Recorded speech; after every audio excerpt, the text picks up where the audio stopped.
بسم الله الرحمن الرحيم والفجر وليال عشر والشفع والوتر والليل إذا يسر هل في ذلك قسم لذي هجر ألم تر كيف فعل ربك بعاد إرم ذات العماد التي لم يخلق مثلها في البلاد وثمود الذين جابوا الصخر بالواد وفرعون ذي الأوتاد الذين طغوا في البلاد فأكثروا فيها الفساد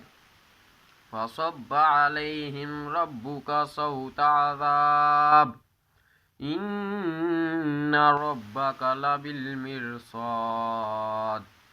فأما الإنسان إذا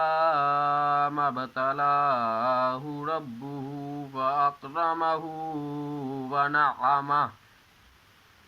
ويقول ربي أكرمن وأما إذا ما ابتلاه فقدر عليه رزقه ويقول ربي أهانن كلا بل لا تكرمون اليتيم ولا تحاضون على طعام المسكين وتأكلون التراث أكلا لما وتحبون المال حبا جما كلا إذا دكت الأرض دكا دكا وجاء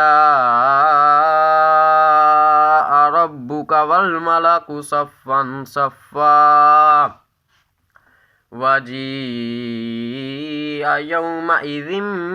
بجهنم يومئذ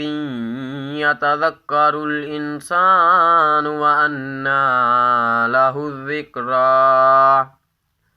يقول يا ليتني قدمت لحياتي فيومئذ لا يعذب عذابه أحد ولا يوثق وثاقه أحد يا أيتها النفس المطمئنة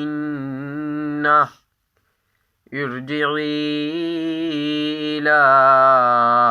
ربك راضية مرضية فادخلي في عبادي وادخلي جنتي.